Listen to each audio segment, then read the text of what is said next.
ஐயா வீட்டுல யாரு சாமி? என்னப்பா? ஐயா அது வந்து பாத்தீங்கன்னா இந்த ஆடிக்கு மணப்பாறை மாரியம்மனுக்கு கூழு ஊத்தலான்னு இருக்கும் சாமி. இது டொனேஷனா ஏதோ முடி கொடுத்து உதவினா புள்ள ஊட்டிகளோட நல்லா இருக்கும் சாமி. ஓஹோ அப்படியா, சரி. பணத்தை எடுத்து போறதுக்கு பையன் கொண்டு இருக்கீங்களா? எது பையன் பணம் தொகை பெருசா இருக்குமா இது?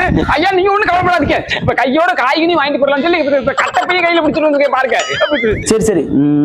அப்புறம் ஒரு 2 ரெக்வெஸ்ட். ஐயோ என்ன சாமி சொல்லுங்க. ஒரு 2 கூழு எனக்கு வந்துடணும். ஐயா நீங்க குடுக்க போற தொகை பெருசுங்க. அண்டா என்ன அண்டா ஒரு பேரல் கூழ டாடா ஏசில விட்டுட்டா உங்க வீட்டுக்கே வந்திருக்கிறேன். சரி சரி சரி. அப்புறம் கட் அவுட்ல என் பேரோடு சேர்ந்து என் போட்டோவும் வந்துடணும். ஐயா நீங்க குடுக்க போற தொகை பெருசுங்கயா. கட் அவுட் என்ன கட் அவுட் கல்வெட்டுல வந்திருக்கிறேன். அட ஆமா சாமி. அப்ப கட்ட பைய திறந்து வச்சிருக்கேன், நான் பணத்தோட வந்துடுறேன். சரிங்க சரிங்க வாங்க. ஐயோ ஆத்தா இந்த லோகத்துல இப்படி ஒரு பிள்ளை அப்படியே புள்ள இருக்குது. புள்ளைய பாத்துக்கு சாமி ஆண்டவா. ஐயா போதும் அல்ல வரைக்கும் போதுங்க. கட்ட பை பிடிக்காம வச்சு என்ன பண்றது வாங்க. கட்ட பை நல்லா விரிச்சு பிடிங்க. என்ன பேகு நிறைய எடுத்து வந்துருக்கீங்களா? எடுத்து கொட்டுக்கு கொட்டுக்கு.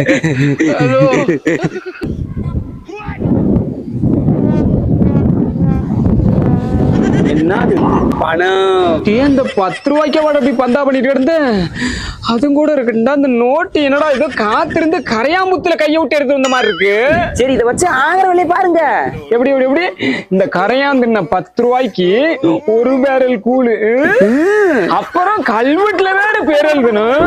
ஆமையா? ஐயோ ஓடாத.